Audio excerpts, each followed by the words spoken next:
Ellie, don't you think you're spoiling my husband a little too much? He said he was going to meet up with his brother again, and off he went to hang out. I have my own plans, you know. It's nice that you get along, but could you at least consider my schedule once in a while? Rosa, good evening. Oh, I'm sorry, I didn't realize that happened. I don't keep track of Richard's schedule completely, so I wasn't aware. But wait, did Richard meet up with Chris? I'm really sorry, I didn't know about this. And you said again, does that mean Richard has been seeing Chris frequently? What? Ellie, are you seriously saying you don't even know what your husband is doing? Or do you know and you're just playing dumb? No, I'm truly sorry. I honestly didn't know. I'll check with Richard to confirm. I'll also tell him to reduce how often he meets with Chris. Please do. Look, it's great that they're getting along, but I value my married life too, you know. I can't just spend all my time accommodating you people. My apologies, but to be honest, it's hard for me to believe that Richard is meeting Chris that often. Are you absolutely sure he's meeting Chris? Huh? My husband doesn't have any other brothers, does he? What, are you seriously implying that because you can't believe your husband might be hiding something from you, you're trying to pin the blame on mine? Or are you saying my husband is lying to me?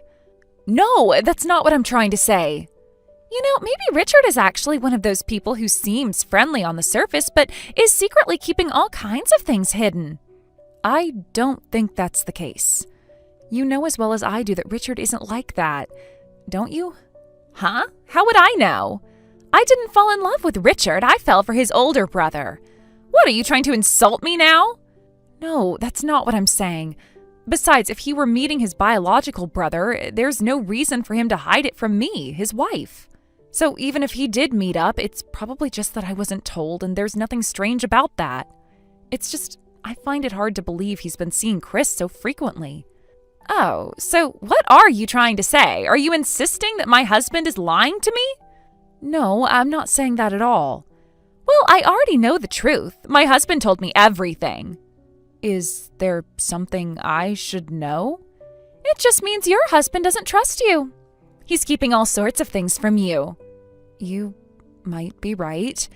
In any case, I'll make sure to tell him to cut back on how often he sees Chris.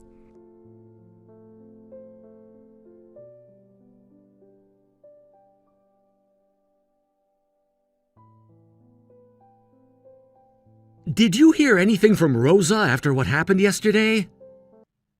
No, I haven't. I was planning to just say I passed along the message if she contacted me, but, well, she's probably busy with her own life too.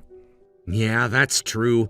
Still, why would Chris lie about meeting me? This doesn't feel right at all. Yeah, I don't want to get too involved in this either. By the way, the last time you visited your family, you didn't meet with or talk to Chris at all, right?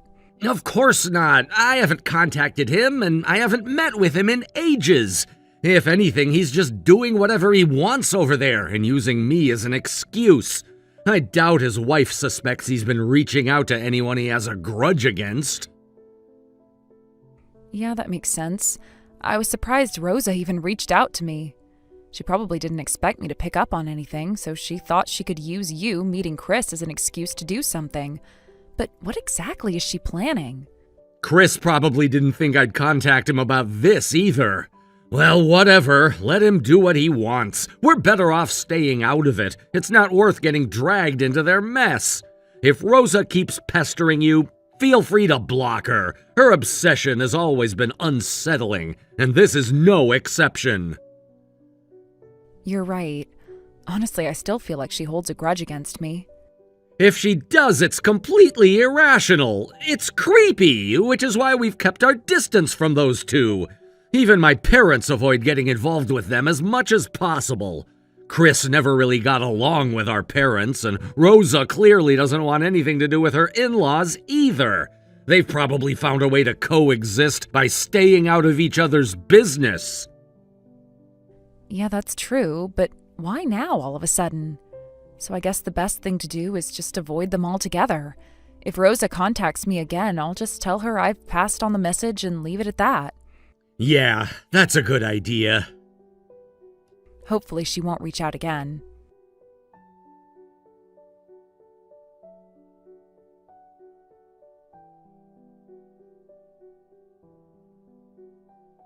Stop messing around already, you thief!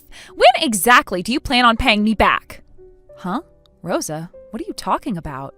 Don't play dumb with me. The other day I mentioned to my husband that I had reached out to you. Do you know what he said? He yelled at me saying, "Why are you contacting those low-life couples? Because of you two low-lives, my husband has been suffering for so long. So it's only fair that you pay compensation. You should return the money I lent you along with the damages."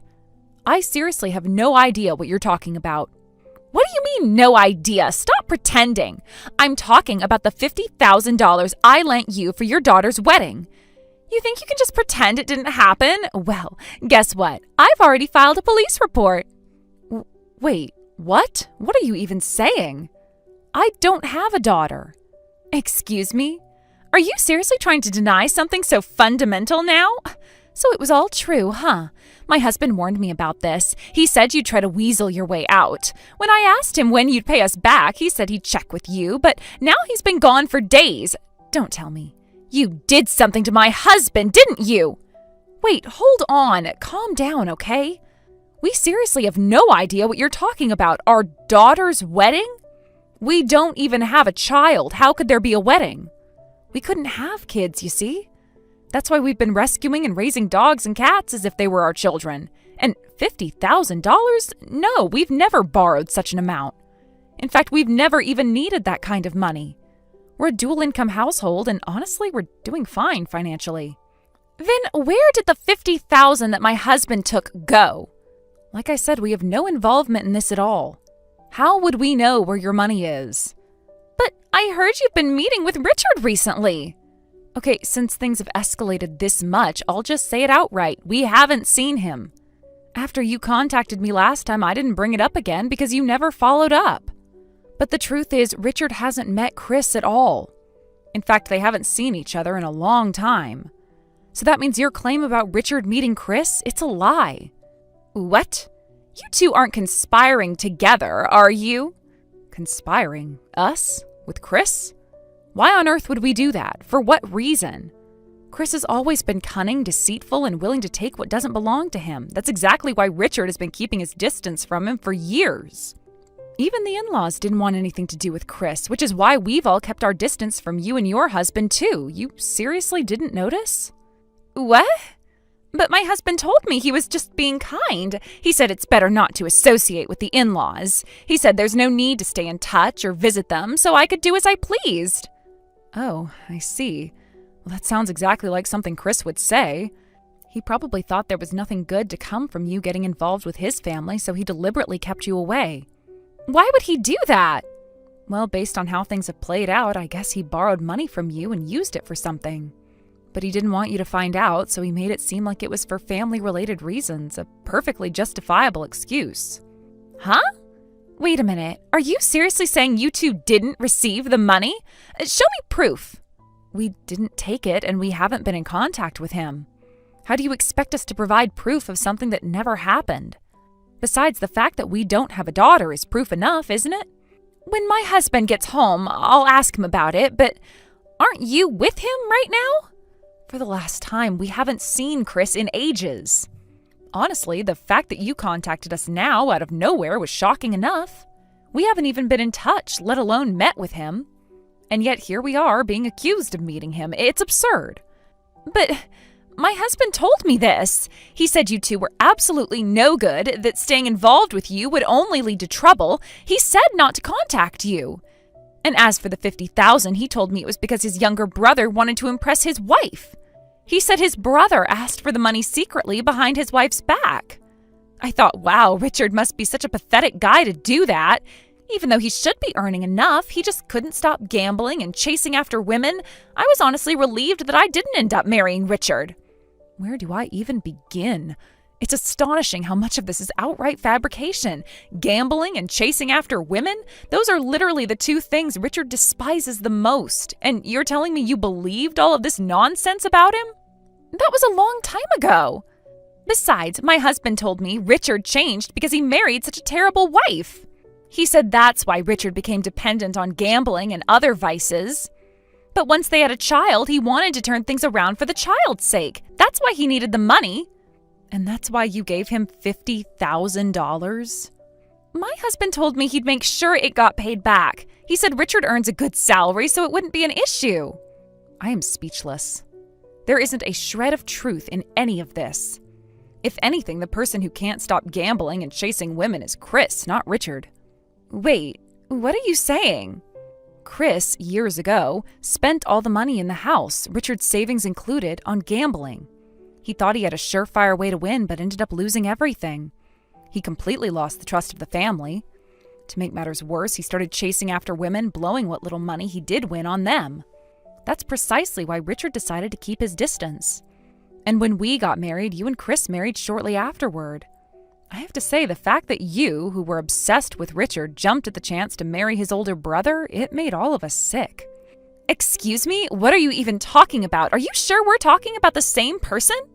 Chris does put on a good front, I'll give him that. If Richard hadn't warned me about him, I probably would have thought he was a decent guy, too. But Richard made sure to caution me from the start, and I kept my guard up. And since Richard distanced himself from his brother, Chris didn't try to involve me much either. Meanwhile, you, completely oblivious, went and married Chris in a rush. I suppose it's understandable. You probably fell for him because he looks so much like Richard.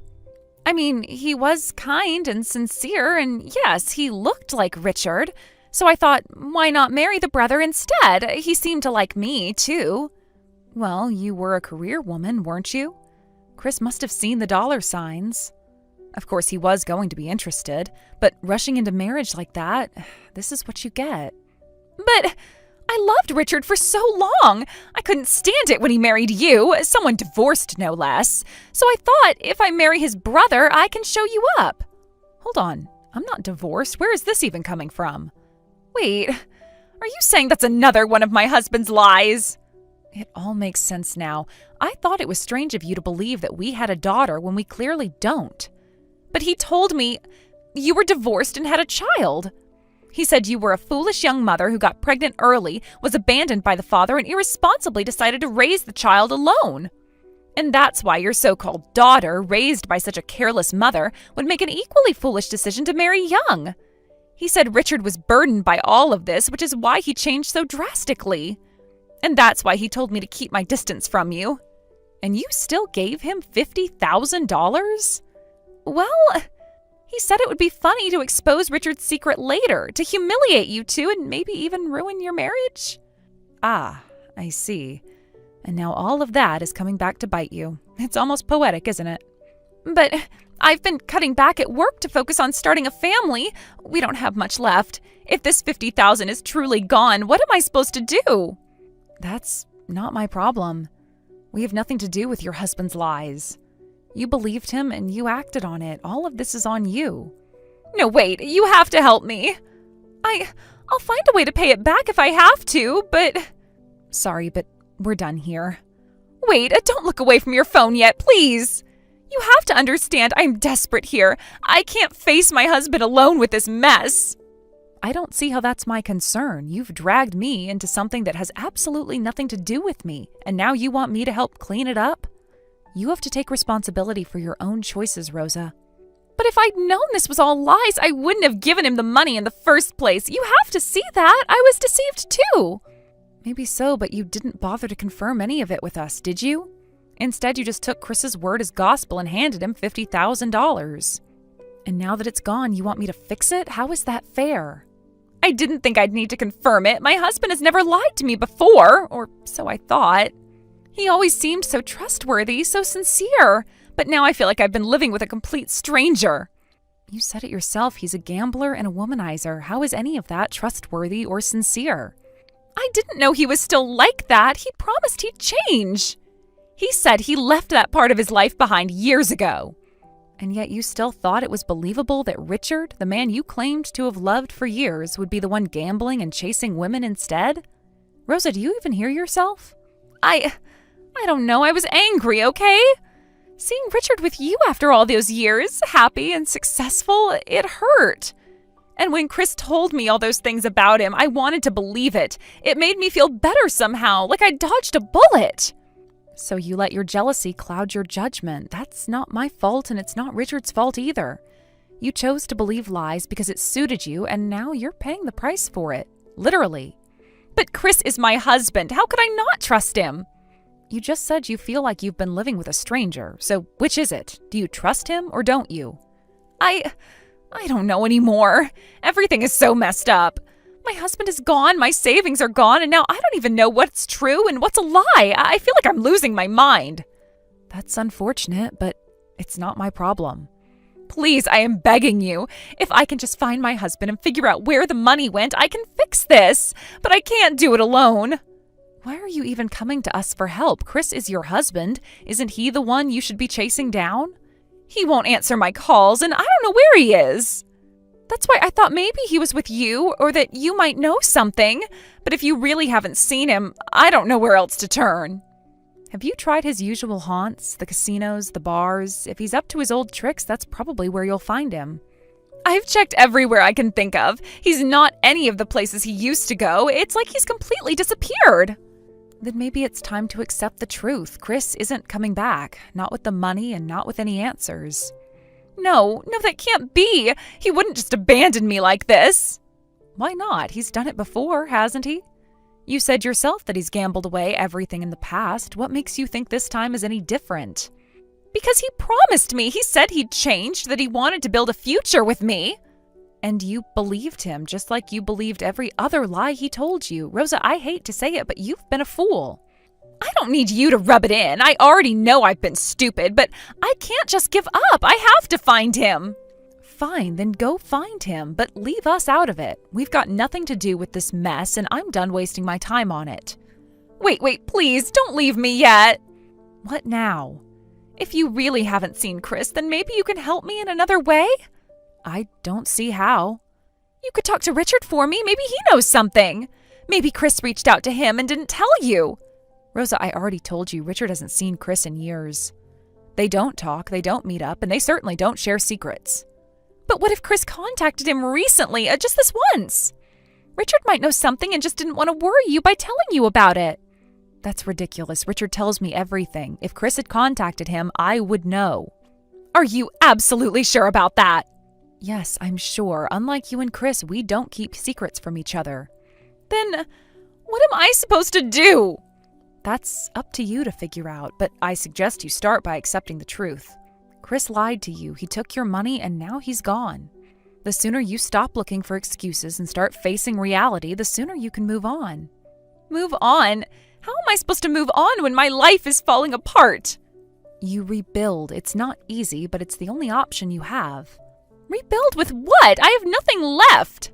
Then start from scratch, get a job, save up, and cut Chris out of your life for good. But I still love him. That's your choice, but don't expect him to change, and don't expect anyone else to clean up his messes for you. I can't believe this is happening. I thought I had everything figured out. That's the problem, Rosa. You thought you knew everything, but you didn't bother to look deeper. And now you're paying the price for your blind trust. I just wanted to be happy. Is that so wrong? No, it's not wrong, but happiness built on lies is always going to crumble sooner or later. Do you think there's any chance Chris might come back? Honestly, no. If he's taken the money and disappeared, he's probably moved on to his next scheme. But he promised me. And how many of his promises has he actually kept? None. Then there's your answer. So that's it? I just have to accept that he's gone and start over? Pretty much. I don't know if I can do that. You don't have a choice. But what if he does come back? What if he wants to make things right? Then that's up to you to decide. But if I were you, I wouldn't hold my breath. I guess you're right. Finally. Thank you for being honest with me. Don't thank me. Just learn from this and make better choices next time. I'll try. Good. Now, if you'll excuse me, I have a life to get back to. Wait, just one last thing. What now? If you do hear from Chris, can you let me know? Fine, but don't hold your breath. Thank you. Goodbye, Rosa. Goodbye.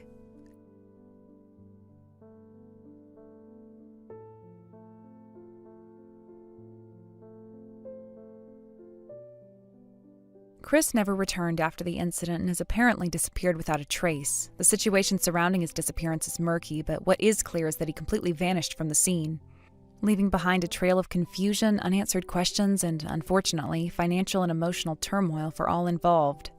His sudden disappearance was both a shock and, in some ways, a relief, though it didn't come without its own set of problems. We have no idea where he went or what he's doing now. Some have speculated that he simply ran away to escape the consequences of his actions, but others suggest that he may have gotten involved in something much deeper and eventually led to his fleeing. All we know is that Chris is no longer a part of the picture and he left a huge mess behind him. However, just when it seemed like things couldn't get any worse, a horrifying truth came to light. It was revealed that Chris had accrued a staggering amount of debt, an amount so large that it was practically unimaginable. The sheer scale of his financial irresponsibility was enough to make anyone's head spin.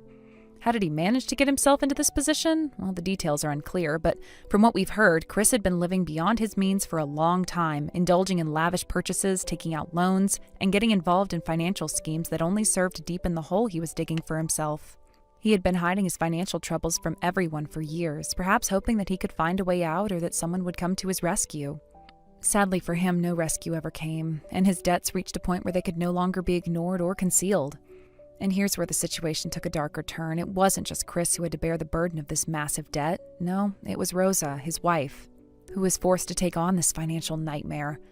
The news that she was expected to pay off Chris's debts was not just shocking, it was infuriating. Rosa, for all her faults, was not the one responsible for Chris's reckless behavior. Yet somehow she found herself trapped in a situation where she had no choice but to take on this enormous financial burden. It seems that Chris had left her with no option but to carry the weight of his mistakes, whether it was through joint accounts, shared financial responsibility, or simply the legal ramifications of their marriage. Whatever the reason, Rosa ended up shouldering the burden of his debts, and it's difficult to imagine the kind of stress and hardship she must have experienced as a result. At this point, we had no choice but to sever all ties with Rosa. The situation was simply too toxic to be a part of. And we knew that continuing to stay in contact with her would only lead to more frustration and heartbreak. It wasn't just about the debts anymore. It was about the lies, the manipulation, and the emotional turmoil that came with being involved with Chris and Rosa. We blocked her from all communication channels, phones, emails, social media, everything. It wasn't an easy decision, but it was necessary for our own peace of mind. We couldn't keep dragging ourselves down into the mess they had created. From that point on, we had no way of knowing what became of Rosa. What happened to her after we cut her off? Did she manage to pay off the debts Chris had left behind? Did she find a way to rebuild her life, or did she fall deeper into despair? We'll never know, and honestly, we don't really want to know. The truth is, we have no interest in being involved in that chapter of her life any longer. The situation has grown too complex, too painful, and the emotional toll has been too great. We had no reason to continue allowing ourselves to be caught up in it. If we were being entirely honest, there was a part of us that felt a sense of relief after blocking Rosa. Sure, we felt some guilt about cutting her off, but the overwhelming feeling was one of freedom. We had spent so much time and energy dealing with the fallout of Chris and Rosa's disastrous relationship, and at last, we could distance ourselves from it. The burden was no longer ours to carry. And yet, as much as we tried to distance ourselves from the situation, there was an undeniable sense of vindication that came with seeing Chris and Rosa face the consequences of their actions. If you could call it justice, then this was the justice they deserved. These two people who had shown nothing but selfishness and cruelty in their dealings with others were now reaping what they had sown. Their once pristine image had been shattered, and they were left to deal with the fallout of their choices, alone and isolated. It's hard to feel sympathy for them after everything that had happened. The truth is, as much as we tried to move on from it, we couldn't help but feel like this was the outcome they had earned. For us, their downfall felt almost like karma. Chris and Rose's relationship had been toxic from the beginning. It was built on lies, manipulation, and an utter lack of accountability. They had both contributed to the mess they found themselves in, and it was difficult to feel sorry for either of them. In the end, they were alone, and no amount of excuses or apologies could change that. Looking at the situation from a distance, it's hard not to feel a sense of closure. We had seen Chris and Rosa for what they truly were, and while it took a long time for the truth to come out, we finally know where we stood. They had manipulated and lied to everyone around them, and now they were left to deal with the consequences of their actions. It's not that we enjoy seeing people suffer, but in this case, it was hard to see their downfall as anything other than just. They had taken advantage of others for far too long, and now it was their turn to face the consequences. There's a certain satisfaction that comes with knowing that those who hurt others will eventually be held accountable. Chris and Rosa may have thought they could escape the repercussions of their actions, but the reality caught up with them. Looking back, it's almost surreal to think how things turned out. Chris, who once seemed so confident and in control, was now a ghost. A man who had vanished without a trace, leaving behind a pile of debts and broken relationships. Rosa, who may have once been seen as an innocent victim, turned out to be just as complicit in their mess as her husband. Together, they had created a situation so destructive that it had consumed their lives and the lives of those around them. But for us, the most important thing was that we had finally broken free from their chaos. We no longer had to be a part of their toxic world, and that in itself was a relief. We could finally focus on our own lives without the constant weight of Chris and Rosa's drama hanging over us. Their downfall was a reminder of how important it is to take responsibility for your actions. Chris and Rosa had spent years avoiding accountability, hiding behind excuses, and pretending that everything was fine. But in the end, they had no choice but to face the consequences of their behavior. And while their downfall may have been tragic for them, it was also a lesson in the importance of honesty, integrity, and accountability. We've moved on from their story, and while we may occasionally think about them, it's not with any sense of pity or regret. Instead, it's a reminder that sometimes people's actions catch up with them, no matter how hard they try to avoid the consequences. For Chris and Rosa, their actions eventually led them to a place of isolation and ruin. And while they may never fully understand the impact they had on others, we can take solace in knowing that, in the end, they were held accountable for what they did. Their story, as chaotic and destructive as it was, ultimately served as a harsh but necessary reminder that actions have consequences, and eventually we all must face them. One thing that became clear in the aftermath of their collapse was the sense of relief that came with putting the entire situation behind us. While we haven't been the ones to make the decisions that led to their downfall, we had played a part in the story, and it wasn't exactly an easy role to play. At times, it felt like we were caught in a whirlwind, unsure of what would happen next. But once we made the decision to cut ties with Chris and Rosa, things began to feel a lot more stable. It was like removing a toxic weight from our shoulders, and though the decision was difficult, it was the right one.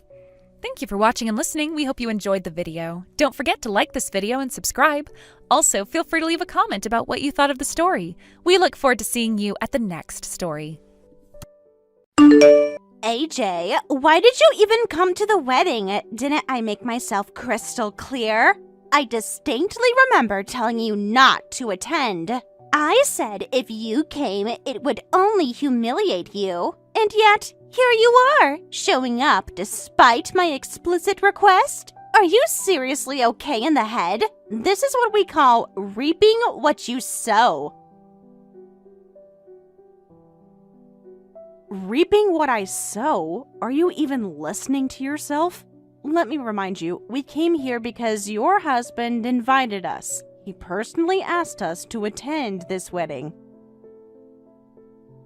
And then, out of nowhere, you decide to splash water on us like some kind of lunatic? If anyone's not okay in the head, it's you. Oh, please, don't act like this is my fault. The blame lies squarely on the shoulders of whoever thought it was okay to show up with a dirty face like yours. What on earth are you talking about?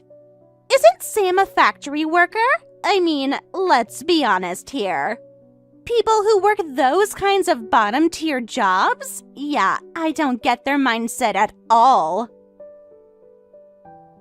To be frank, I don't want anything to do with people like that. I'd rather not catch your low-level stupidity. Do you even hear the garbage coming out of your mouth right now? Oh, I hear it loud and clear. The real problem is that you don't understand a word I'm saying. But then again, I suppose that's to be expected. You're just an ordinary woman from an utterly average family. What's your deal? Do you seriously think you're better than everyone else? Well, I am better, actually. Excuse me? We're what you might call the chosen ones. Maybe an elite family would be a term you'd understand. My parents are wealthy. Growing up, we had house staff taking care of everything. I've been in private schools since I was a kid, and my education is nothing short of prestigious. Not just me. My parents, my brother, they're all in executive roles at major companies. Our family is full of exceptional people, so don't think for a second that someone who works in a factory has any right to speak to us. And frankly, people like that have no business being at an event like this. That's why you deserve to have water thrown on you. When someone dirty shows up at a wedding venue, it's only natural to want to clean them up. I did you a favor, you know. You should be grateful. Apologize to the two of us right now. Get on your knees and apologize. What did you just say?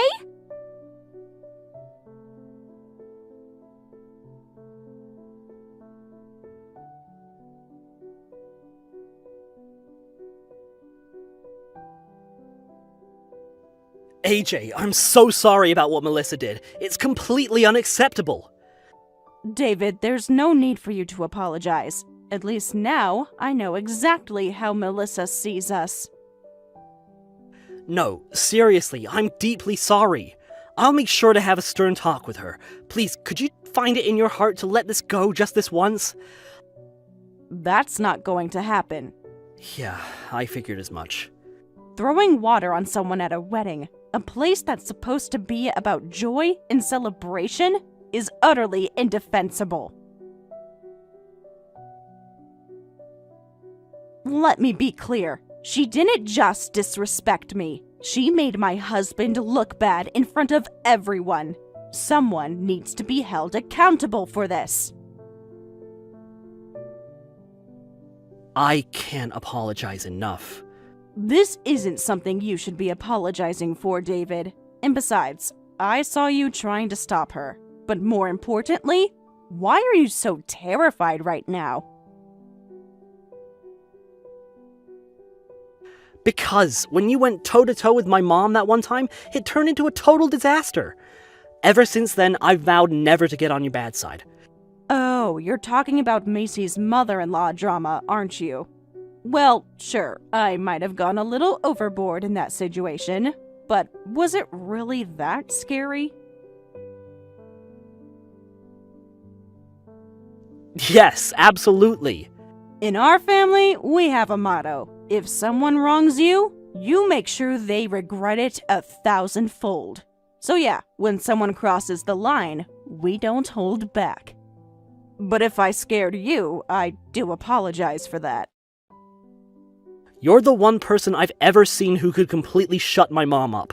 It was amazing, honestly. When I decide to take action, I make sure it's thorough. But alright, since you're my dear brother-in-law, I'll grant you some leniency. Just this once. Are you serious? Yes, but only this one time. If Melissa offers a proper apology, I'll let this incident slide. Oh, thank you so much! That said, David, while I don't want to meddle too much in your personal life, don't you think you could have chosen your partner a bit more carefully? You're right. I'll make sure to talk to her about this properly. If you truly love Melissa, I won't stand in the way of your relationship. But as her husband, it's your responsibility to rein her in if she's causing trouble for others. Don't forget, that's part of your role.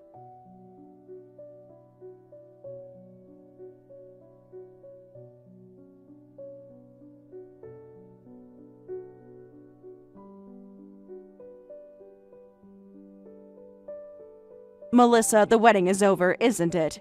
Don't you have something you'd like to say? Ugh, this is the worst! Why are you even still here until the very end? David said it was fine for me to attend. And besides, my husband is part of the family. If anything, it would be strange to exclude them, don't you think? It's because my dear brother-in-law works in a factory. You know, discriminating against someone because of their profession is not a good look.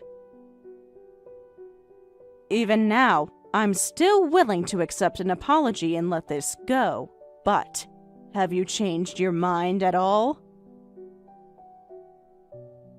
As if I'd change my mind, lol. David keeps nagging me to apologize, but honestly, he's so attached to you, acting like you're his real sister or something, lol. It's so annoying how he always favors you. Honestly, I wish you'd just disappear already. You know, you really ought to listen to what your partner has to say. Shut up! Anyway, just stay out of our lives from now on. Got it? And I need to make sure David cuts ties with you as soon as possible. You've brainwashed him so badly that he doesn't even listen to me anymore. And seriously, what's the deal with him saying she's the one person you should never make angry? Lol. You're just an ordinary woman. Nothing scary or special about you at all. Lol. I see. So you're completely set in your opinion. That's unfortunate.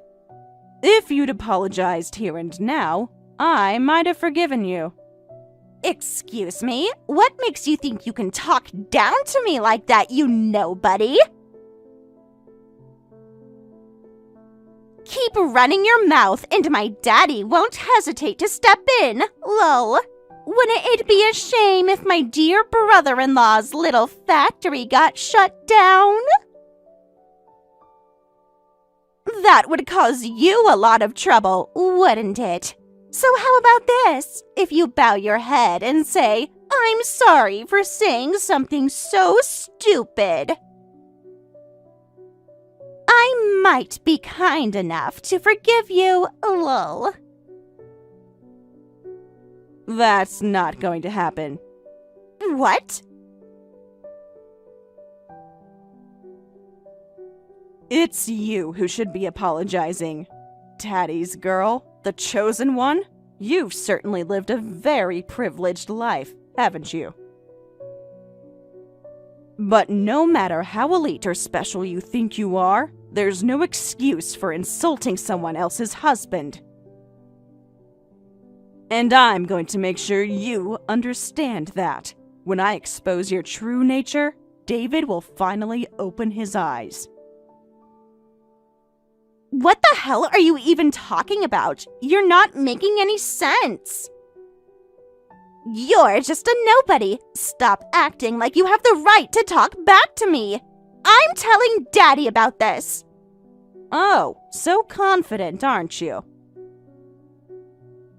Of course. My daddy is amazing, you know. He'll do anything for me, and he's super rich. Thanks to him, my brother and I have never had to struggle for anything in life. And for your information, I work for a prestigious company. My social standing is way above yours. So there's literally nothing I'm afraid of. Is that so? Well then, I guess we'll need to knock you down a peg so you can see things from my level. What?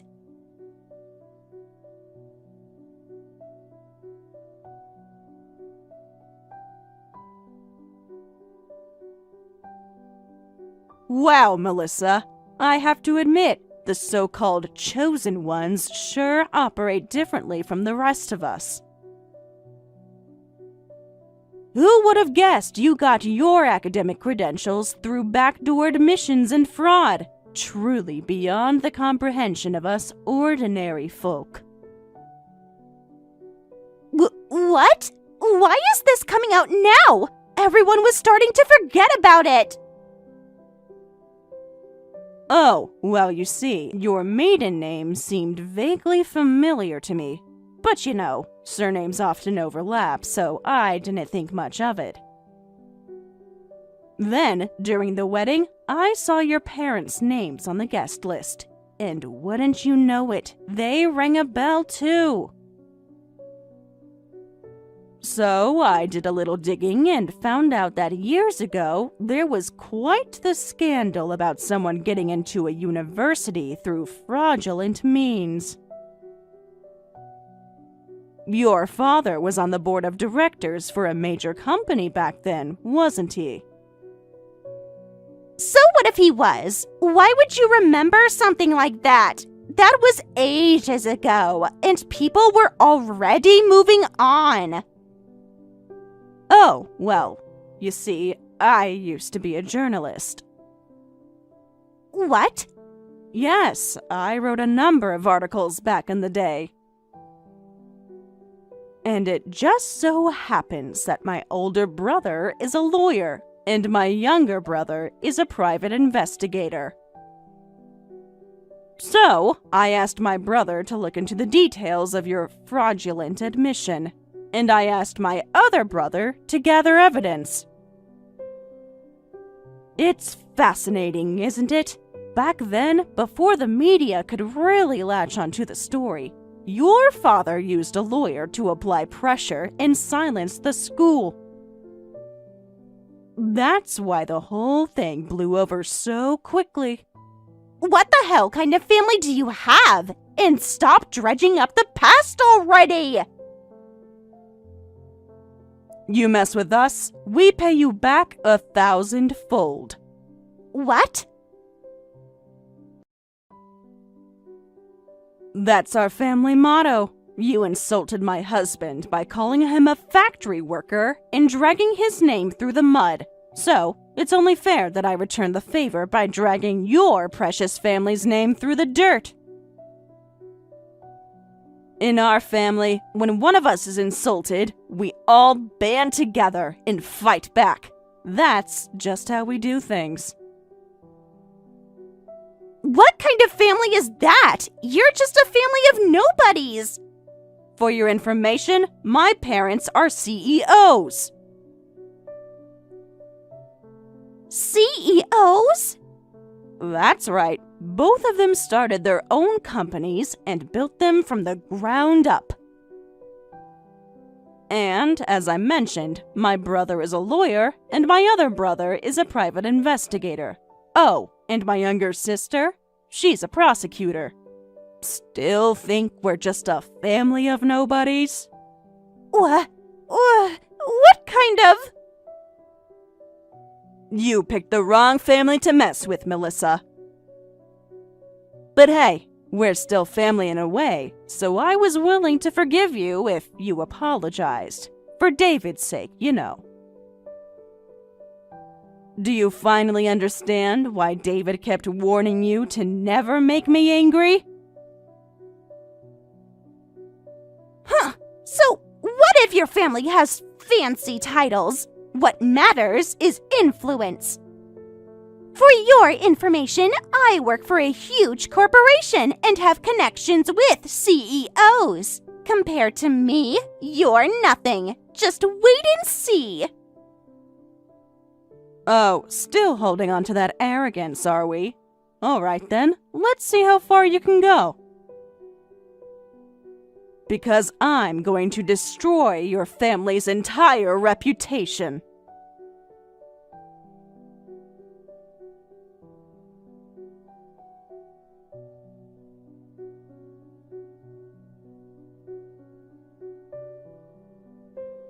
No! Why? Why did this happen? How did this turn out like this? My parents, they were embezzling money? You're telling a rather bold and obvious lie. You must have already suspected something was wrong. It's impossible that you didn't have an inkling. I didn't know. I swear, I didn't know anything. How could I know? Well, if you stop and think about it, you'll understand. You and your sibling both managed to get into those prestigious universities, right?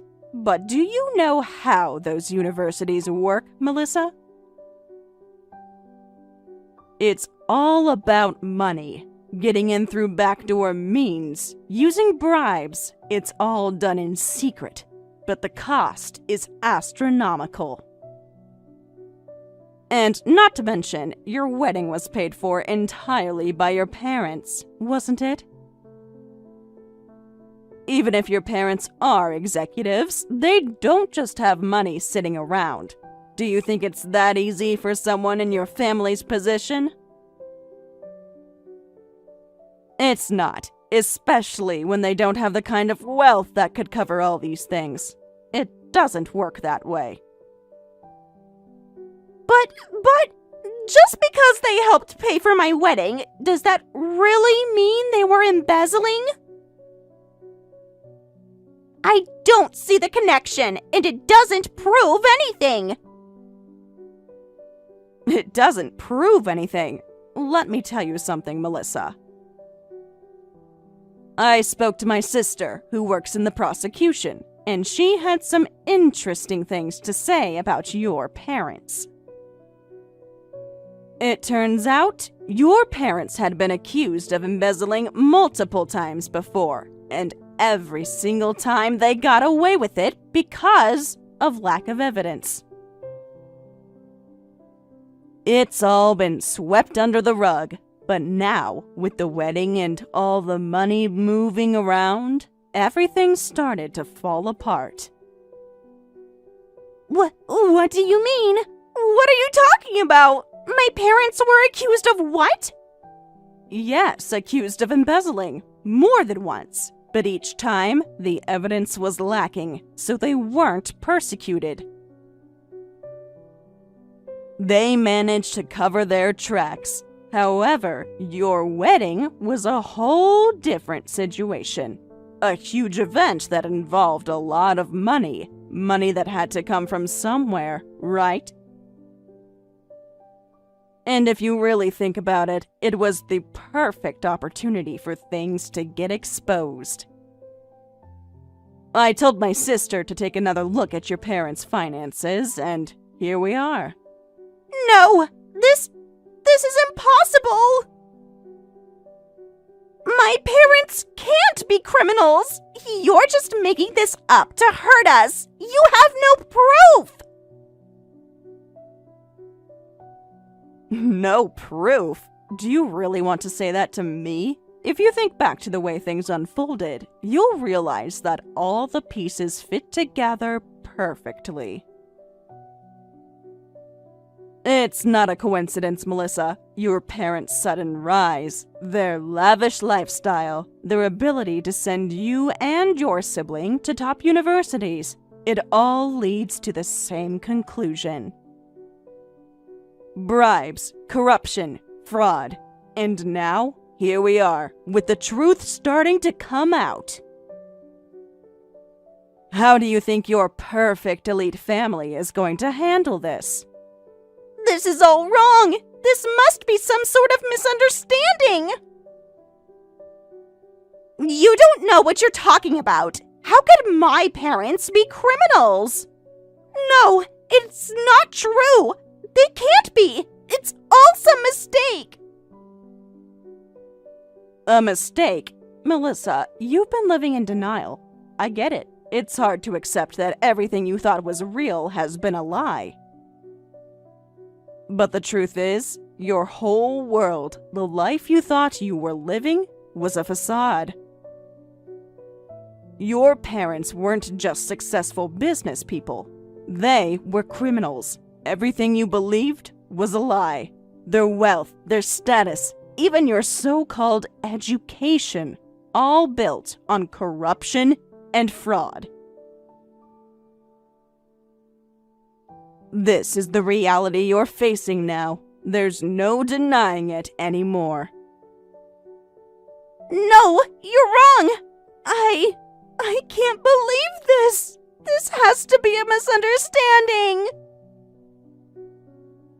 This can't be happening! My parents were just helping us! They were providing for us! They loved me! How could they have done something like that? They're not criminals! They can't be! How many times do I have to explain it to you, Melissa? You're in denial. Your parents might have provided for you, but not everything that glitters is gold. Their love for you doesn't change the fact that they were living a double life. They were embezzling money, using backdoor methods to secure your place in school, and now their dirty secrets are all coming to light. This isn't just a misunderstanding, it's the harsh reality you have to face.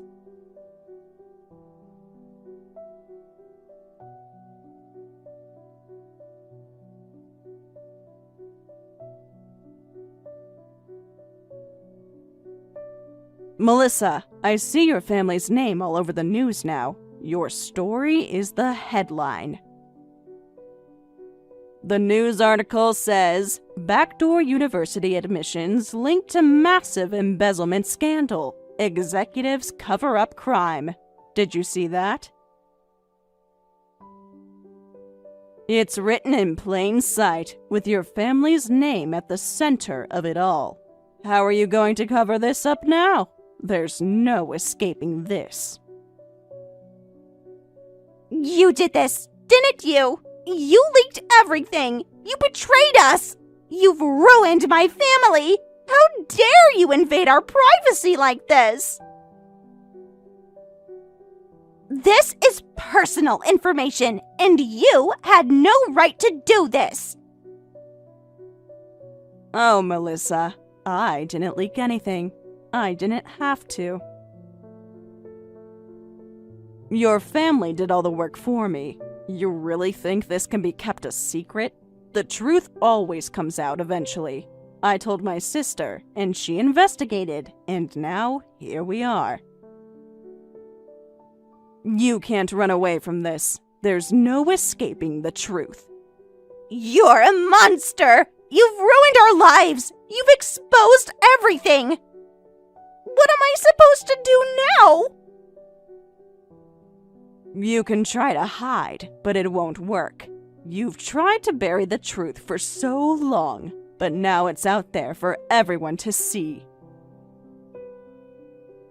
What will you do now? You've been living a lie, and now everyone knows it.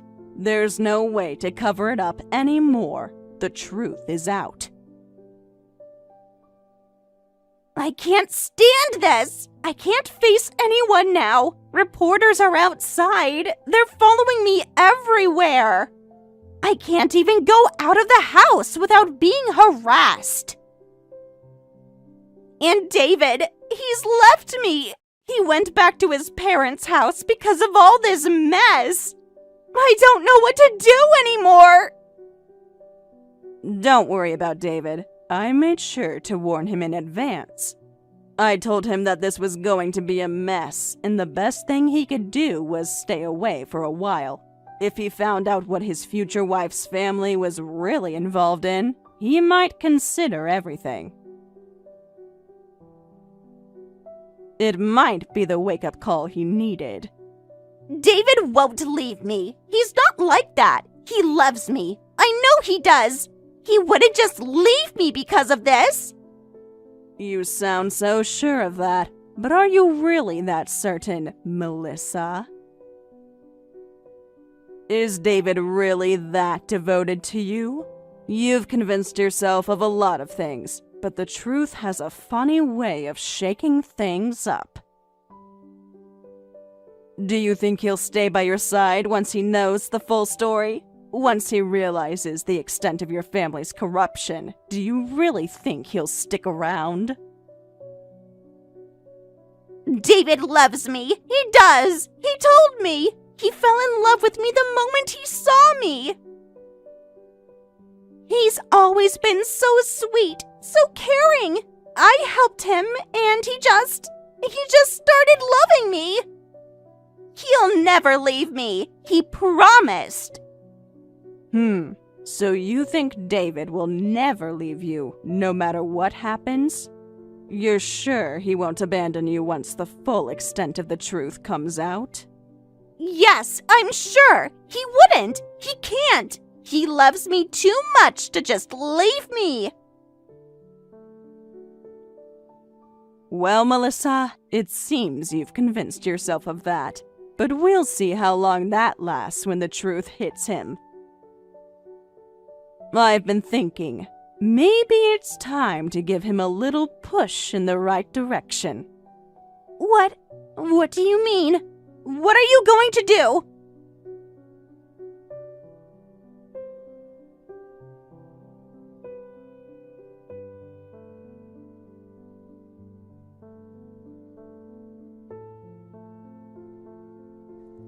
AJ, is this photo you sent earlier real? Unfortunately, yes, it's real. Melissa has been cheating. The reason I had you stay at your parents' house wasn't just to protect you. It was also to gather evidence of her affair. The photo was taken by my brother, Seth. He didn't ask for payment. He just wanted to make sure you could see the truth about your situation. Seth has always been against my marriage. He warned me for a long time, but I didn't listen. Maybe if I had listened to him more carefully, things wouldn't have turned out like this. David, are you okay? Honestly, no. Melissa's family is full of corruption. She's been complicit in all of it, turning a blind eye. And on top of all that, now I find out she's been having an affair? I don't know how much more I can take. I'm just so exhausted from all of this. It's like I can't breathe. Seth and my husband are on their way to your place now. There's been so much going on, and I'm sure you're feeling completely overwhelmed and confused. I'm sorry, David. I really should have thought things through better before involving you. You didn't deserve any of this. It's okay, AJ. Honestly, I think I needed this to wake up. I probably wouldn't have opened my eyes if it hadn't gone this far. I'm starting to see things clearly now. Thank you, AJ, for helping me. But now it's time for me to take responsibility. It took me too long to realize the truth, but I'll handle things from here. I know this is tough, David, but if it gets too hard for you, please don't hesitate to reach out to me. You're like a brother to me, and I want to help you however I can.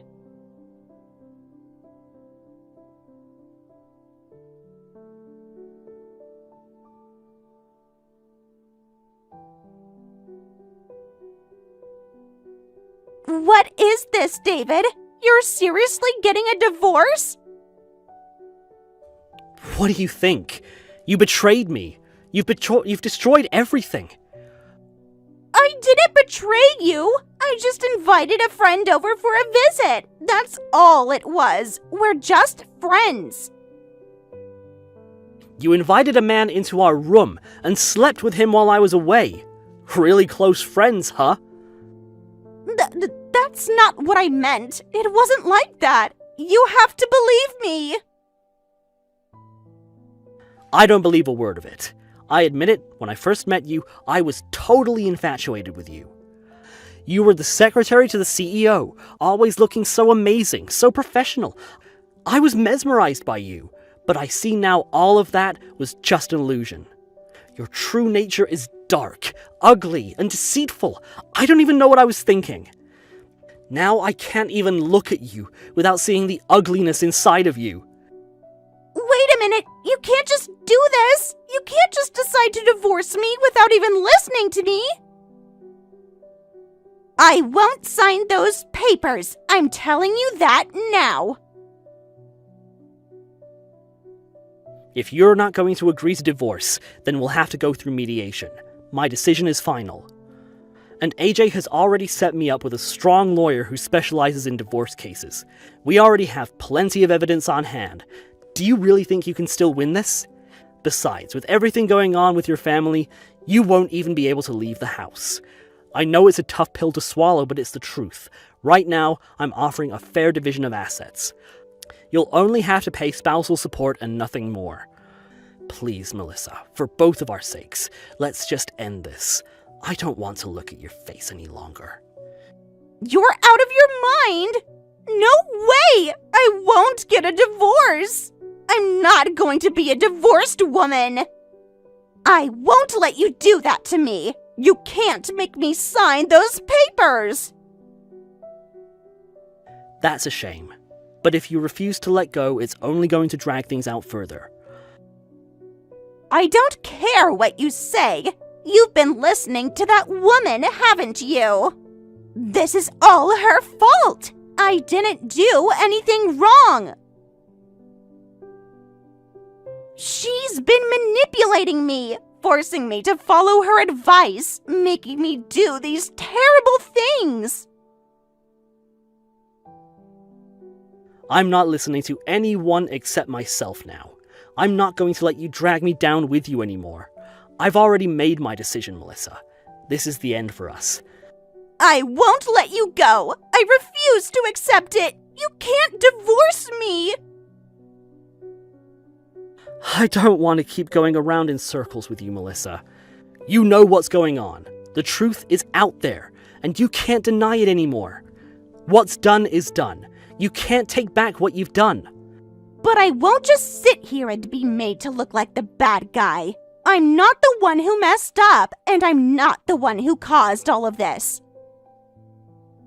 You've made your bed, and now you're going to lie in it. It's too late to change anything now. You've had your chance. You don't understand. I can't be a failure. I can't be someone who's divorced and humiliated. I won't allow it to happen. I see now that you only care about appearances. You never cared about me or the relationship we had. All you cared about was maintaining this image of perfection, but it was all a lie, and I'm done with it. You don't have to understand, Melissa. You don't have to agree with me, but you need to understand that this is over. There's nothing more to say.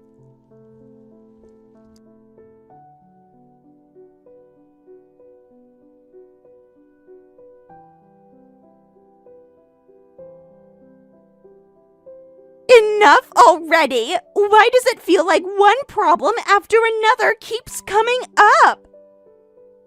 Well, it's because of everything you did in the past. The moment the news broke about the corruption, you were immediately hit with a collective lawsuit from all the people you used to bully. You really have a terrible personality, don't you? The bullying videos are spreading online, too. There seem to be a lot of victims. What are you going to do about that? Even if you manage to settle things with all of them, the settlement amounts will be enormous. On top of that, you're having issues with the divorce, and now both your family and you are facing lawsuits. I never thought things would escalate this far, but here we are. What am I supposed to do about all of this? There's nothing you can do. You have to atone for your sins. You were so overconfident in your supposed elite status that you looked down on others, but that so-called title of elite was fake. You've made so many people angry, you'll have to spend your entire life making amends. This wasn't supposed to be the way things were. I never imagined my future would end up like this. What am I supposed to do? Can't you do something about this? Your family is amazing, right? No, there's nothing I can do about this. You made the wrong choices. If you had just apologized sincerely from the start, none of this would have gotten so bad. The problem was always with your heart. It was corrupted all along.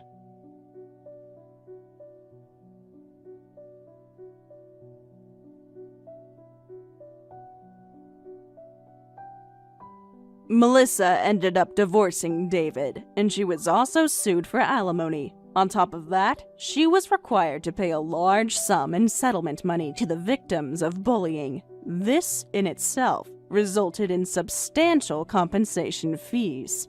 But that wasn't the only problem. Melissa was also suspected of unknowingly being complicit in her parents' illegal activities, which led to her being taken in by the police. This eventually resulted in the arrest of the entire family. Despite the situation, Melissa never showed any sign of regret. She continued to complain up until the very end, never offering an apology. Whether or not she will come to realize the gravity of her actions and change her ways remains uncertain.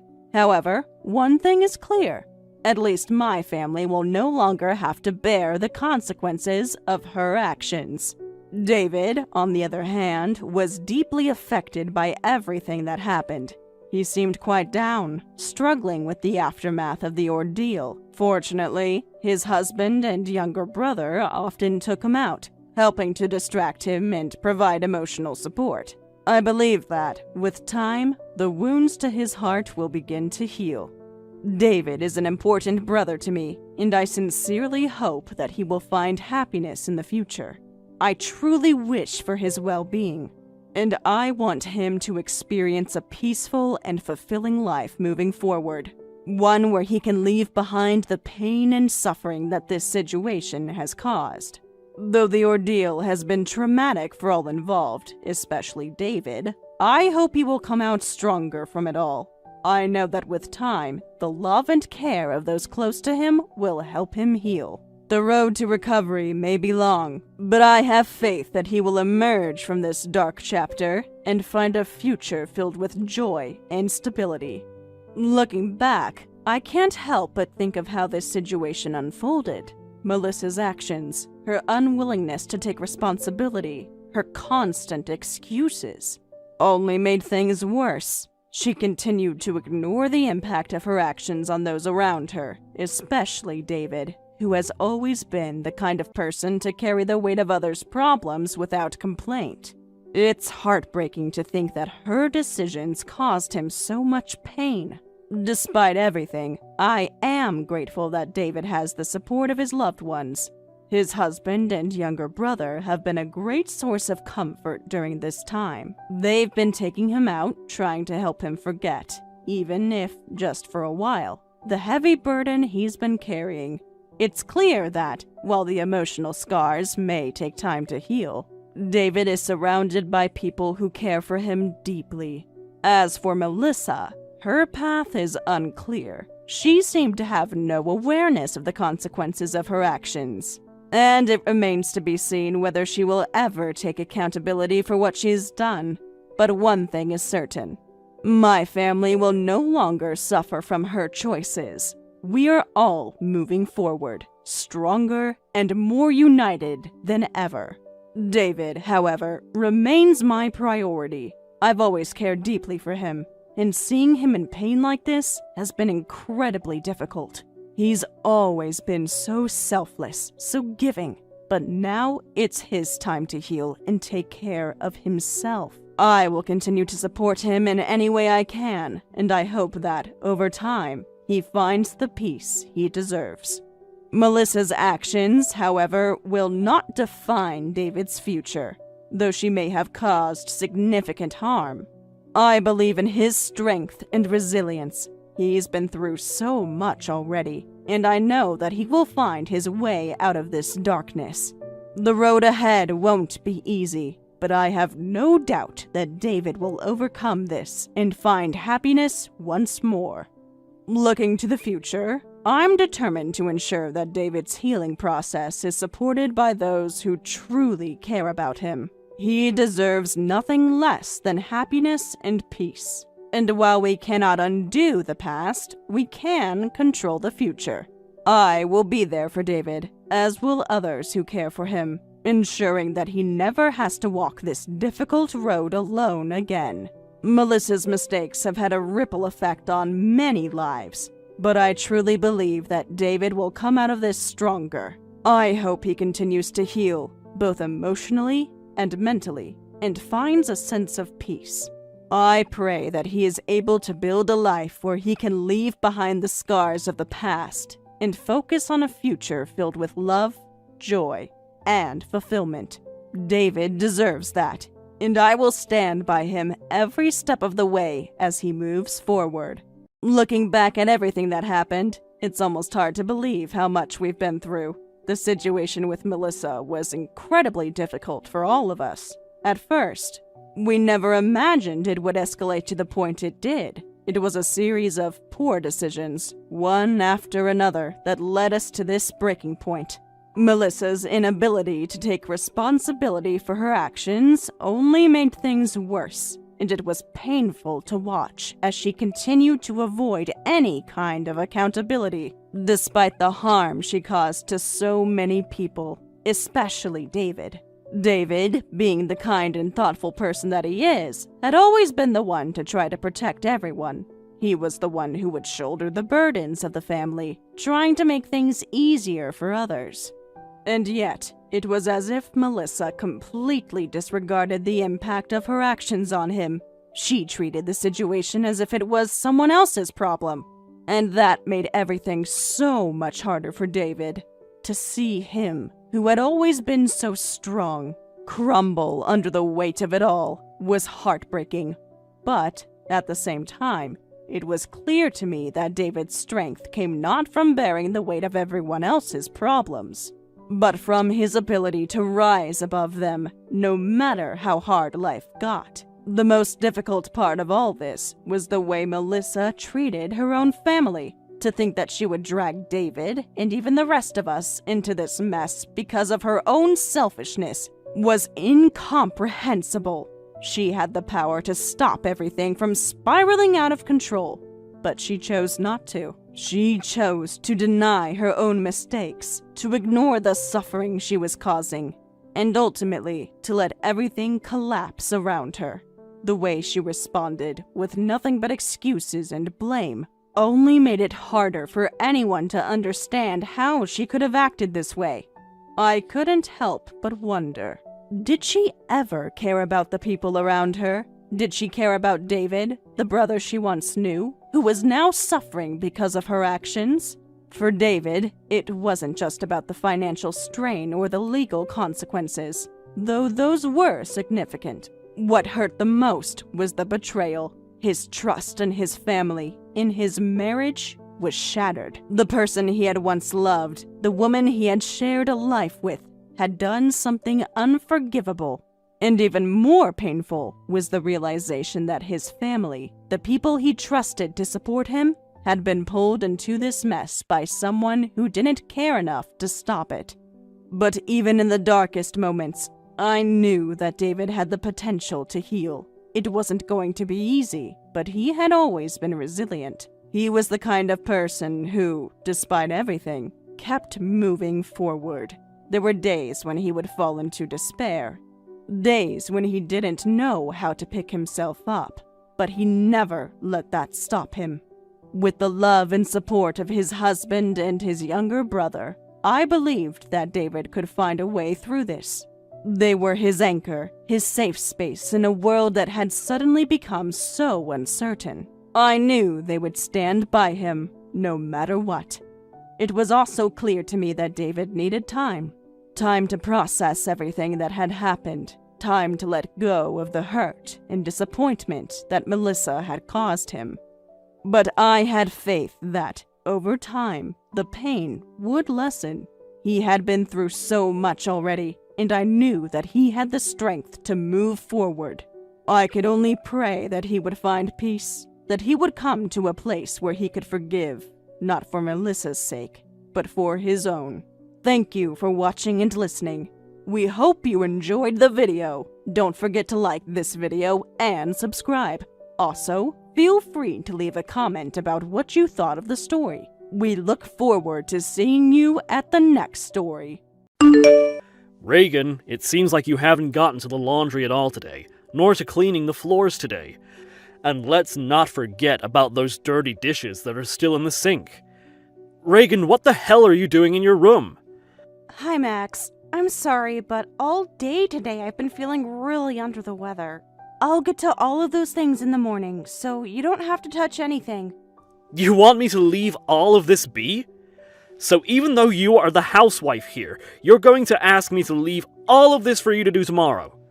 I'm sorry, but like I was saying, I'm not feeling too well today. You get to live and eat off the money that I bring into this household, so I'm surprised you're still acting like that right now. Do you feel that since my mom is out of the house for a while now on her trip to England, you can just slack off and do as you please? Well, today I've had a fever of around 100, so it's not like I'm choosing to stay in my room. So today, I just wasn't able to really get to anything. Huh? Reagan, are you actually listening to anything you're saying right now? I'm asking you if you're taking advantage of my money and time right now. Answer my question now. I'm sure right now I am taking advantage of that. Sorry. If you have the guts to apologize to me for that, then you have the energy to come down here and get these chores done right now. Because of all these plates stacked up in the sink, I'm no longer able to use it for anything else. Also, I've noticed some of the decorations and design of the living room has changed. Why would you do that? I did change it up in there a little. I just wanted there to be a change of atmosphere in there. Excuse me? You did all of that without asking me first? Whoever told you you were allowed to change things up in here? This house is being paid for with the money I bring in. And that means my mom and I get to decide what is and isn't done here. But when I video called your mom, I showed her the living room and she told me she really likes it that way. She is too kind, and that's why she'd say such a thing. Why did I end up marrying such a thick-skulled woman as yourself, who acts all happy about it? I'm sorry, but today I'm in need of some rest, so let's pick back up on all of this tomorrow when I'm hopefully feeling better. Right now, my head is starting to hurt. Go right ahead then. However, I can't say I'll care about what happens next. What? About what happens next? What are you talking about, Max? If you think you can just keep slacking off from doing the chores, then I'll have something to say about it. From what I've seen and heard from you, it seems the only way you'll be able to understand anything is with some physical training. Hold on a minute. I told you that tomorrow I will handle all those things. No! There's no point in trying to use your excuses on me. You went and slacked off today from doing your chores even though you are the housewife, so I'm going to make you pay for such a crime. Please, sleep well tonight for me. I'll take care of the chores you have left for me. Are you kidding me? What? Hey, what was that sound just then? I just heard glass or something breaking outside my door. Oh my, whoopsie daisy. I accidentally just smashed your favorite flower vase out here. Sorry about that. My hands aren't all that strong anymore once I get off work. I never meant to do that on purpose or anything, I hope you know. I'm sorry, but there's glass all over the floor now, so you'll have to clean that up for me tomorrow. Gosh.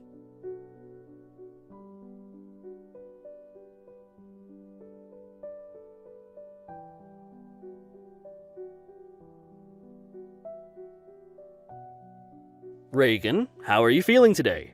I'm sure that fever of yours is gone now. It is, and I'm feeling fine now. I do feel a little bit cold still, but compared to yesterday, I'm a whole lot better. Max, thank you so much for doing all the chores for me last night in my place. Don't worry about it. I think that I said too much to you last night. What? I'm so sorry that I said something about having to teach you physically and all that. I'm sure I scared you a little bit with that one, right? Of course, I'd never do anything violent towards you, so please relax and forget I ever said anything. Now, would you be able to go out for me and get some things from the store? Sure. I can do that for you. Well, that's good. And once you're back from the store, can you go out to the sauna and clean that for me too? My knees are killing me for all the work I've been doing recently, so I'd like for you to go out and clean it, please. Understood. You can leave all of that to me. Now I'm going to start heading to the store. Sounds good. I hope you can get everything I need. Also, today it's going to be a very hot one, so make sure you drink lots of water and get some electrolytes, alright? Will do. Thank you for letting me know.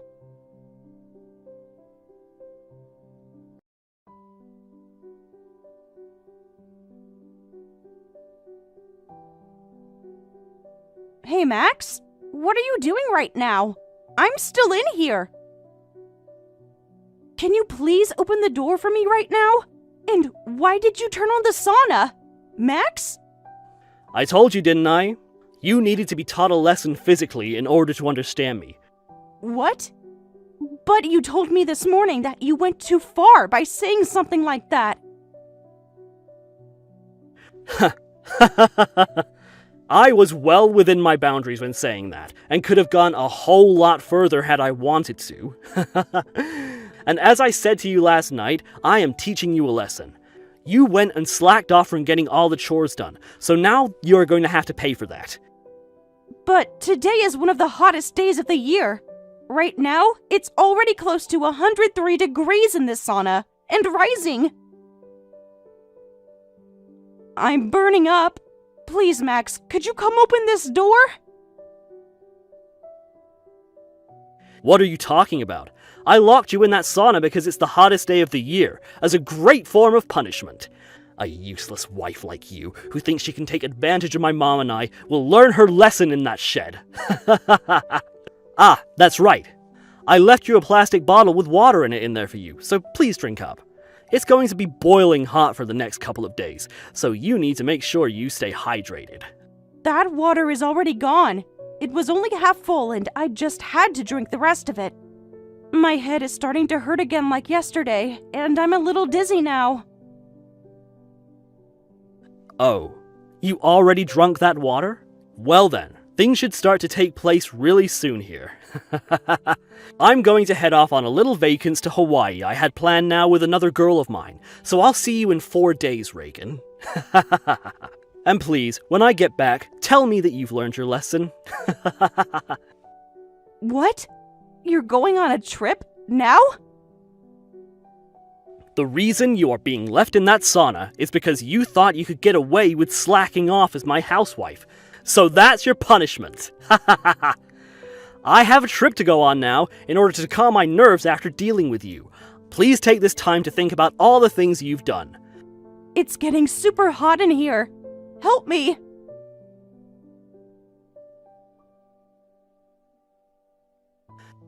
Stop being so dramatic over it.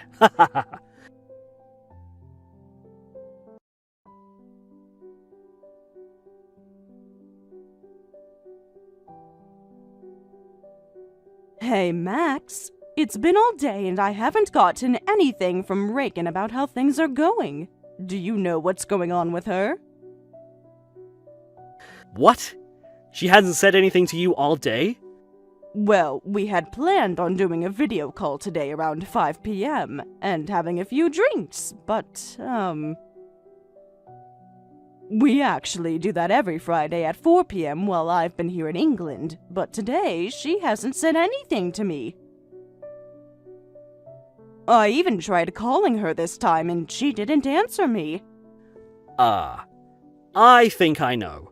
She must have went to bed early today or something. For some reason, she has recently been slacking off from all the chores in the house, and sleeping all day long while I'm working. What?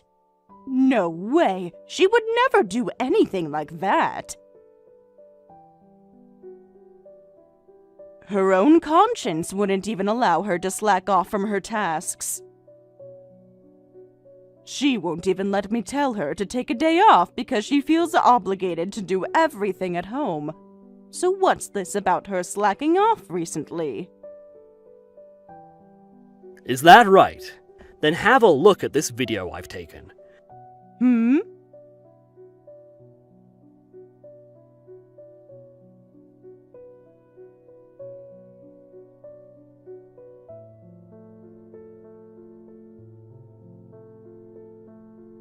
Do you understand what I'm talking about now?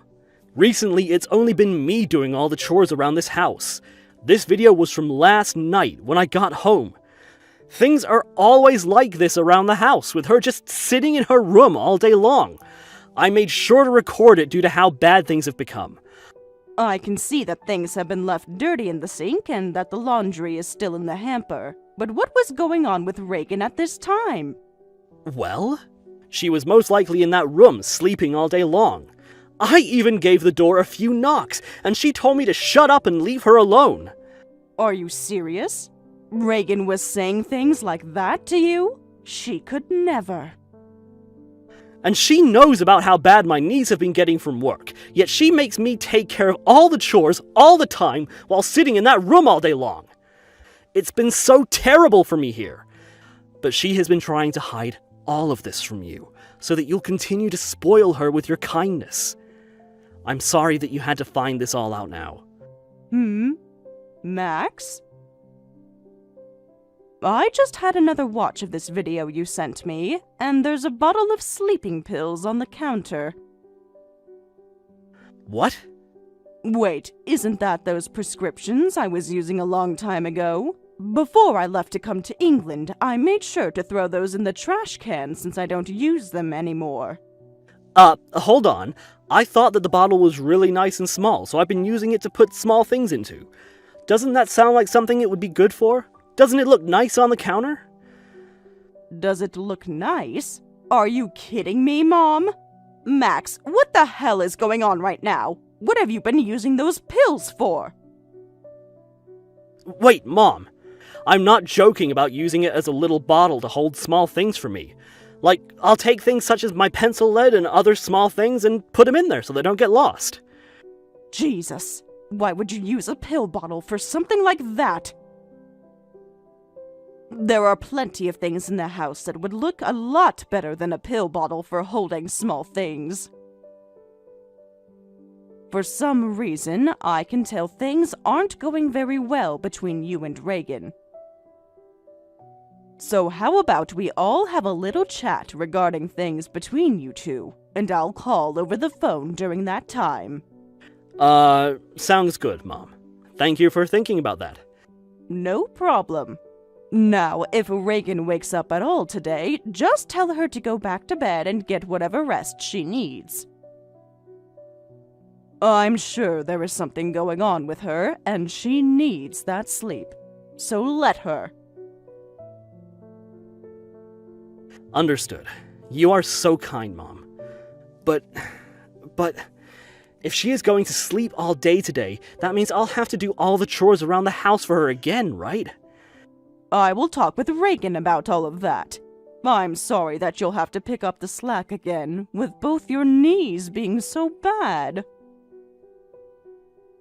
If things are too difficult for you, leave them be and go to bed. It's not like a single day of not doing any of the chores is going to kill someone, right?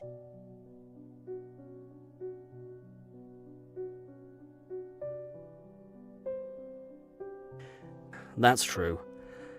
Thank you.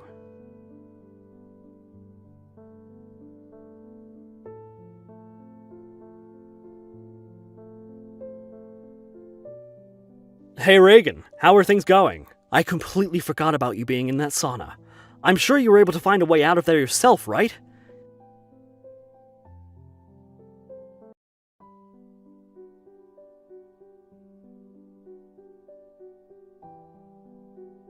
Hey, why aren't you replying to me? Reagan? Stop playing this joke on me already! I get that you want to mess with me, but you need to stop that now! If you keep that kind of joke up, I'm not gonna let you out of there. How about I open that door for you right now and let you get some fresh air?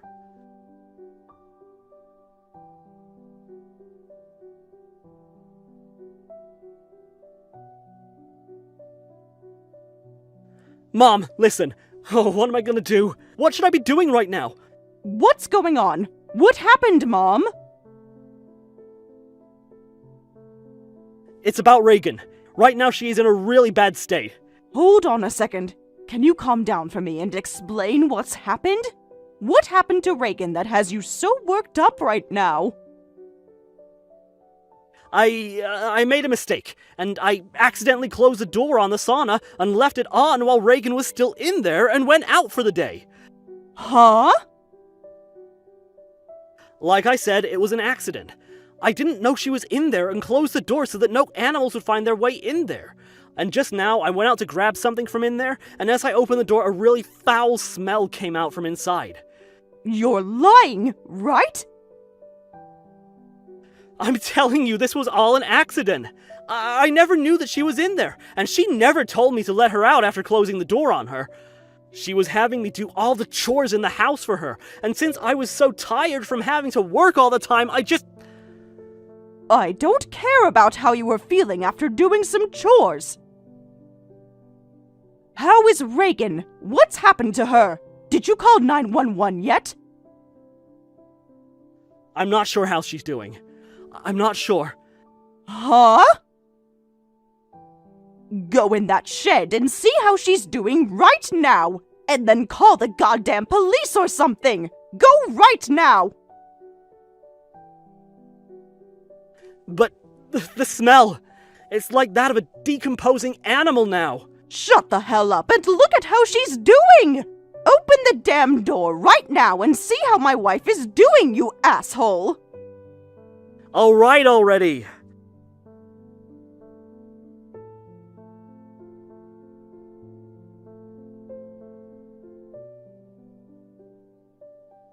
Hey, Reagan wasn't even in there.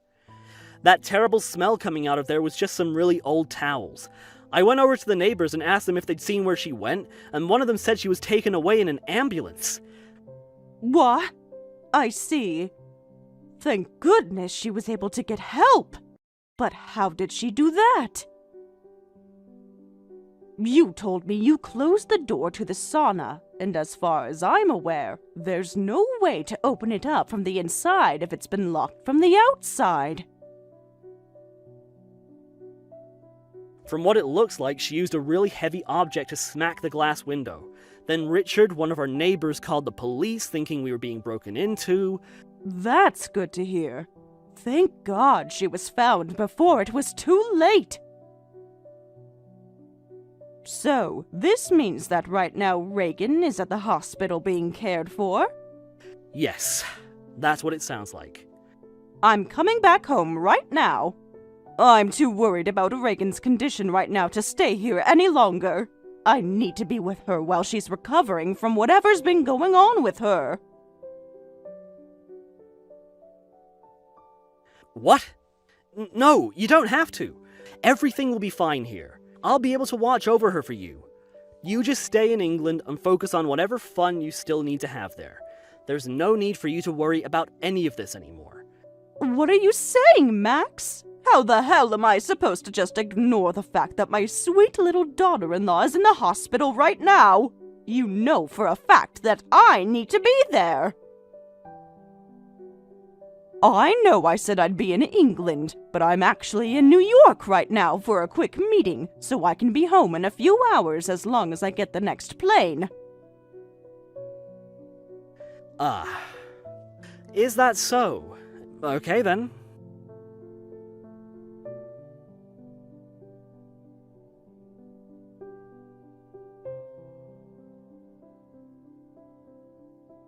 Hey, Max, where are you right now? What? I'm at the house right now. Why have you still not come to see Reagan at the hospital? It's because of you that Reagan is in such rough shape right now, right? What? Mom, what's with your attitude right now? I told you that I did not lock her in that sauna on purpose. It was a simple accident. I didn't have that she was still in there when I closed the door, and after that I was away for the house for a little bit. Well, Reagan has told me that you locked her in the sauna on purpose. What? No, well, I'm sure from her point of view, it may have seemed like I locked her in there on purpose. But I'm being completely honest when I say that I had no clue she was in that sauna. I mean, why would I ever lock anyone in a sauna like that during one of the hottest days of the year? Max, can you go into the sauna and get me Reagan's phone for her? What? From what she's told me, she wasn't awake when the police came and found her, and when the paramedics took her out of there, she was so dehydrated that she didn't even think about her phone. Of course, that all makes sense to me, considering she was locked in there for so long. Max, you're at the house right now, correct? Go and grab Reagan's phone from inside the sauna right now. Her phone. Alright, I'll go and take a look. I'll get back to you about it here in a second.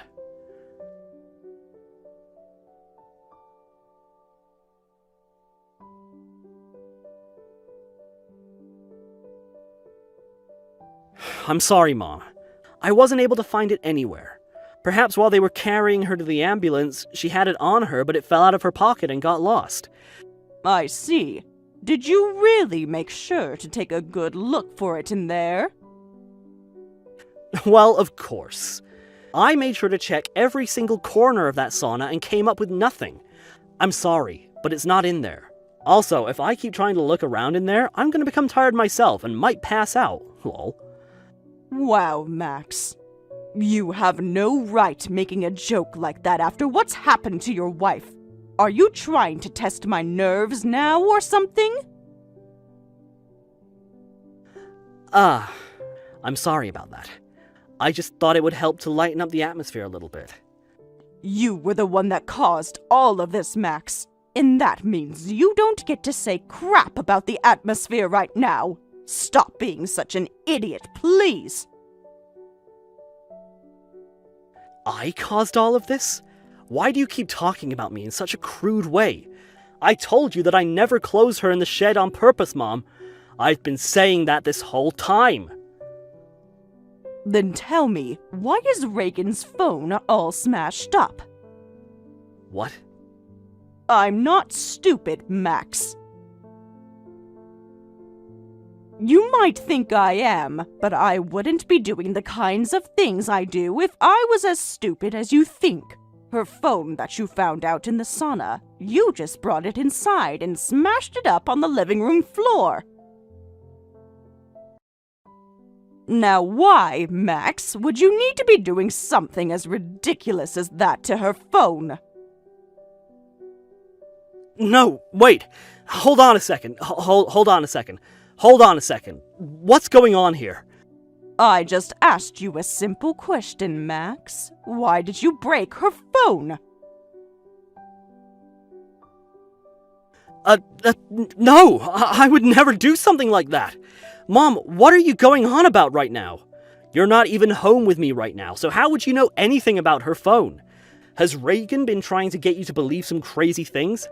Amy went ahead and set up a small camera in that living room, which can be viewed from anywhere, on anyone's device. What? She's told me that in order to prove to me that her husband has been bullying and verbally abusing her, she needed to get some video recordings. And for the past 30 minutes, her and I have been watching the living room, live from that camera on my phone. I see. So that's why she went and rearranged this living room without asking me. So, let me ask you this again. Why have you gone and smashed your wife's phone? And let me also ask you this. Why did you lie to me about not being able to find it in the sauna?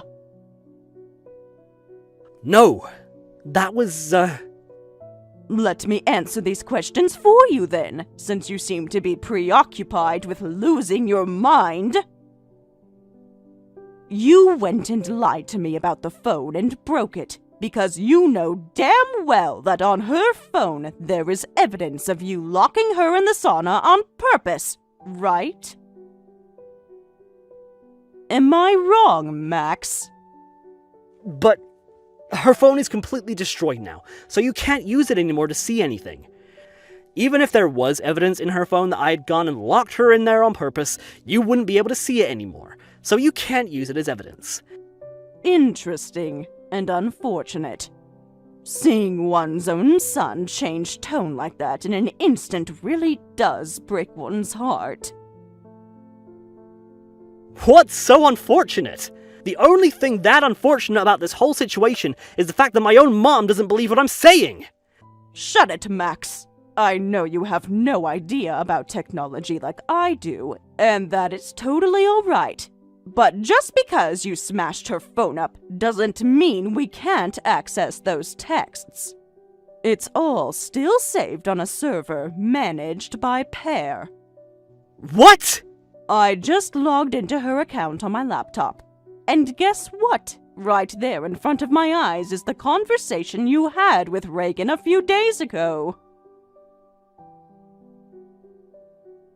So it seems you locked Reagan in that sauna and planned to leave her in there for 4 whole days while you went on a small little vacance? No way. You're lying, right? The fact that you've taken things this far. I don't think I can work with you anymore. I'm far past being upset, or bewildered, or saddened. Right now, I'm at the point where I am going to completely cut you out of my life and deal with my emotions that come up later on my own. No, wait! You have it all wrong! I have already looked through everything you guys said to one another that day. However, there is one last thing I must ask. If Reagan had brought her phone with her into the sauna, and then used it to ask for help, why come nobody came? From what I can see here, she did try to get you to come out and help her, but she was only texting you for 10 minutes.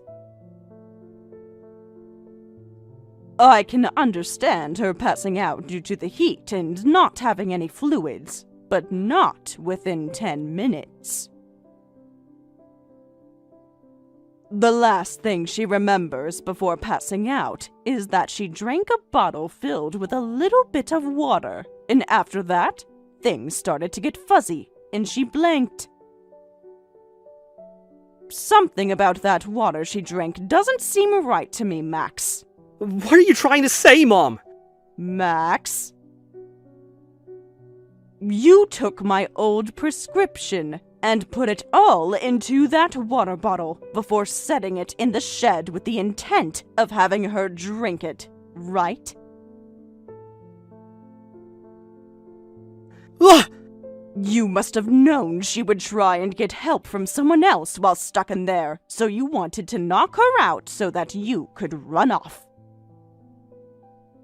Well, luckily your plan worked out for you there, and she was knocked out for a whole day, and by the time she woke up, her battery had died. But you had no clue about what was going on with her by then, because you totally forgot about her while on your trip. I'm sorry! I'm sorry! I'm really, really sorry, Mom! Thank goodness Mr. Richard was able to hear her banging around in the sauna with the last of her strength and knew something was up. Had he not noticed, she would have died out in that place due to dehydration. I hope you realize no apology is going to fix the situation you are in now, Max. I didn't mean to harm her any! I was just trying to teach her a lesson. Shut the hell up! I'm done listening to you.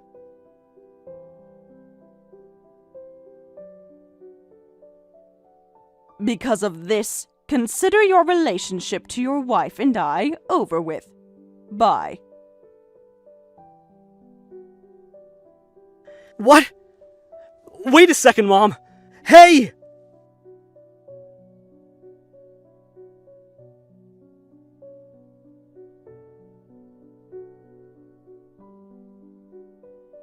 Reagan, I am so very sorry. I'm sure you don't care for my apologies, but you have to understand that I never meant something like this to happen. I'm still recovering from everything that you did to me, So please, refrain from contacting me. I don't have a phone right now to type with, so I'm having to use your mom's laptop, and typing in my current condition on here is tough. It's tiring, really. Of course. I wanted to tell you that I was sorry. I'm telling you none of this was meant to be on purpose. I was planning to let you out of the sauna later that evening, alright? Later that evening. Leaving me in the sauna from 1 in the afternoon all the way until that evening is far too long by itself. And dangerous. Well, I managed to survive for close to 2 days in that sauna while it was on. I am so sorry. I had a lot of pent-up stress at the time too. My knees are really bad, and I shouldn't be doing too many strenuous things with them or else it stresses me out. Max, shut the frick up. All of your lies are starting to fall apart, and now it's all too easy for us to decipher through. What? Remember the camera in the living room Deborah told you about? I got footage of you on it going into the living room and picking up my favorite vase off the shelf. And from the way you were able to pick it up and throw it on the ground so easily, it doesn't seem like your knees are bothering you any. I guess you needed another lie in order to force me to do everything around the house, huh? No matter what I do, all of my lies are being seen right through. Correct. I am planning on suing and divorcing you for what you've done to me. But with all of these lies you keep telling, I might just have to call the police and have them take you away right now. What? You want to sue me? And divorce me? Yes. And be aware that the police already know about what's been going on. When they came and broke me out of that sauna during some of the hottest days of the year, they knew someone had to be to blame and would need to be taken to court over it. Please! I'm asking you to find some way in your heart to forgive me for what happened. Forgive you? That would be me spoiling you, now wouldn't it? During that time, my one and only mom was out of the country for whatever, and that left me feeling so lonely. Oh, is that right? I don't care. Well, since you want to keep making up such puny excuses and lies about everything, perhaps the cold walls of a dark jail cell will be more gullible, lol.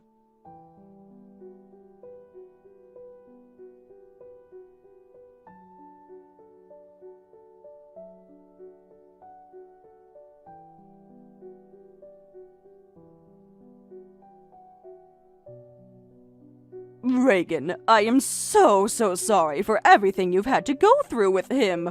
I should have known right away that my son would be treating you like that while I was away. Don't worry about it, Deborah.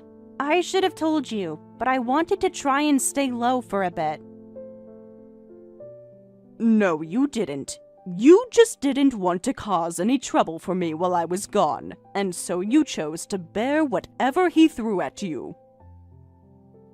The fact that you always care about me like that, I should have been there for you. I'm sure those 2 days locked up in a sauna on the hottest days of the year were terrible.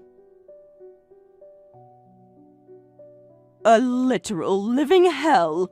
I should have been there to protect you. Stop. I wasn't in any pain because of your son and what he did to me. I was in pain because I didn't get to talk with you that night over the phone while having a drink. Because I was locked inside that sauna, our continued streak of drinking and talking every Friday night was ended. Reagan. I really don't need you to protect me, Deborah. Honestly, I wanted to take care of your son with my own 2 hands while you were away. But your son was one step ahead of me in locking me in that sauna, so it kind of sucked not being the one to expose his BS. I'm sorry. You really are such a fearless woman, Reagan. Completely different compared to that spoiled old jerk. If anything, you've been the one protecting me all along. How about we keep that name for him? I'm tired of calling him your son or Max. Spoiled old jerk fits him much better. And it's not like he's part of our family anymore anyway, lol.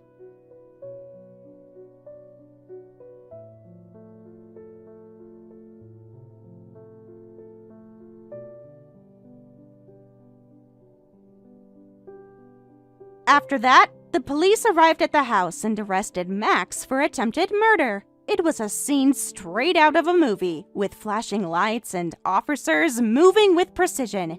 Max, of course, wasn't going down quietly. He tried to lie to the officers about what had happened, weaving together a messy story full of contradictions and half-truths.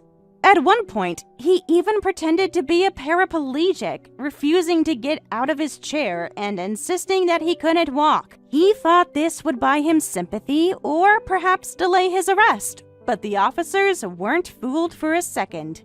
This wasn't their first rodeo, and they saw right through his act. The police had come prepared. They had a warrant for his arrest and a clear understanding of the situation. They didn't bother with any more of his theatrics. When he refused to comply, they entered through the back door and swiftly placed him in handcuffs. He didn't put up much resistance after that, though his face was a mask of defiance mixed with desperation. Once they had him restrained, they took him to the county jail for questioning. That's where he would stay, awaiting the court case that would determine his fate. While all of this was happening, I was still in the hospital recovering. My body had been through an ordeal, and it would be a few more days before I could even get out of bed and move around again. The doctors told me I had suffered a heat stroke due to the extreme temperatures, which was no surprise given the circumstances. I'd only managed to keep myself conscious long enough to make all that noise, banging and shouting in a desperate attempt to get someone's attention. Thankfully, my efforts weren't in vain. My neighbor heard the commotion and called the police, who arrived just in time to get me the medical attention I desperately needed. The doctors worked quickly, and their expertise saved my life. I was in a coma for a short time, but they managed to pull me through. Thankfully, I wouldn't have any lasting issues from the heat stroke. That said, I wasn't entirely out of the woods. My fingers, which I had broken while using a stone to bang against the glass, were going to take a few months to heal. The pain was a constant reminder of the ordeal I had endured, but I was grateful to be alive and on the road to recovery. When the time finally came for Max to go to court, the sight of him was shocking. He walked into the courtroom looking like a shell of his former self, as if he had aged 10 years in the span of just a few weeks. His usual smug demeanor was gone, replaced by a hollow, defeated expression. The hearing itself was relatively short. The evidence against him was overwhelming, and the jury didn't take long to reach a verdict. Max was found guilty of attempted murder, as well as tampering with evidence and drugging me. His sentence was 3 years in prison, a punishment that seemed fitting for what he had put me through.